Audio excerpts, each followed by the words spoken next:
کچھ لوگ آج یہ دعویٰ کرتے ہیں کہ مسلمانوں کا اس وطن میں کوئی حق نہیں، لیکن ہم آج آپ کو وہ حقیقت سنانے جا رہے ہیں جو ہمارے شہیدوں کے خون میں لکھی گئی ہے، وہ حقیقت جو تاریخ کے اوراق پر سنہری حروف میں ثبت ہے۔ یہ وطن ہمارا بھی ہے اور اس کی آزادی میں ہمارا خون، ہمارا پسینہ، ہماری قربانیاں شامل ہے۔ اسلام ہمیں یہ سکھاتا ہے کہ وطن سے محبت محض ایک جذباتی تعلق نہیں بلکہ ایمان کا حصہ بھی ہے۔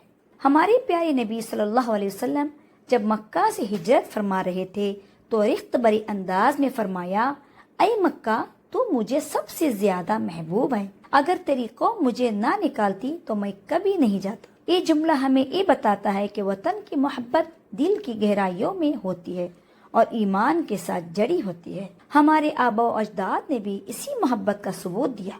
1857 کی جنگ آزادی میں مسلمان سپاہیوں نے انگریزوں کے خلاف بغاوت کی قیادت کی۔ ٹیپو سلطان نے اپنے خون کا آخری قطرہ بہا کر کہا، شیر کی ایک دن کی زندگی گیدڑ کی 100 سال کی زندگی سے بہتر ہے۔ اشفاق اللہ خان نے پھانسی کے پھندے پر مسکرا کر کہا، میری جان وطن پر قربان ہے۔ مولانا عبدالکلام آزاد نے اپنی زندگی کے قیمتی سال جیل کی کوٹری میں گزارے تاکہ یہ سرزمین آزاد ہو سکے۔ یہ آزادی کسی خیرات کا نتیجہ نہیں، یہ ہمیں وراثت میں نہیں ملی، ہم نے اسے اپنے خون اور قربانیوں سے حاصل کیا ہے۔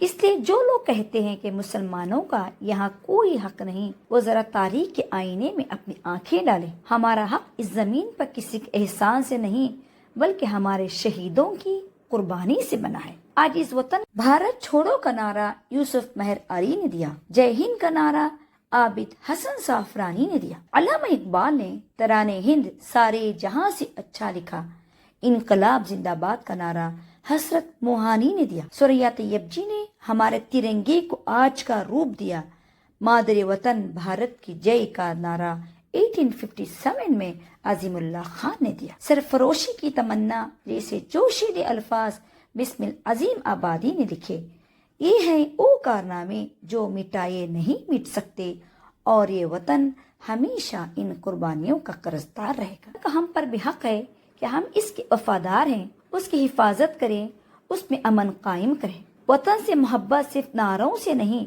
بلکہ ایمانداری، انصاف، محنت، علم اور خدمت سے ظاہر ہوتی ہے۔ اگر ہم اس وطن کے قانون کی پاسداری کریں، اس کے وسائل کا صحیح استعمال کریں، اس کی ترقی میں اپنا کردار ادا کریں تو یہی سچی حب الوطنی ہے۔ ہمیں یاد رکھنا چاہیے کہ اسلام نے ہمیں کبھی نفرت، تفرق نہیں سکھایا بلکہ عدل، بھائی چارہ اور اتحاد سکھایا ہے۔ یہی وہ جذبہ ہے جس سے ہمارا وطن مضبوط ہوگا۔ تو آئیے آج یہ عہد کریں کہ ہم اس سرزمین کے سچے خادم اور محافظ بنیں گے۔ یہ وہی جذبہ اپنے دل میں زندہ رکھیں گے جو ہمارے بزرگوں کے دل میں تھا، کیونکہ یہ وطن ہمارا ہے، ہماری پہچان ہے، ہمارا فخر ہے اور ہمارے ایمان کا حصہ ہے۔ جو شخص یہ سوچتا ہے کہ مسلمان اس وطن میں پرایا ہے، وہ تاریخ کا سب سے بڑا جھوٹ سن رہا ہے۔ ہم نے اس زمین کو اپنے خون سے سینچا ہے، ہم نے اس کی مٹی کو اپنے پسینے سے زرخیز کیا ہے، اور اگر وقت آیا تو اس کی حفاظت میں پھر اپنے خون کا آخری قطرہ بھی بہا دیں گے، کیونکہ یہ وطن ہم سے ہے اور ہم اس وطن سے ہے۔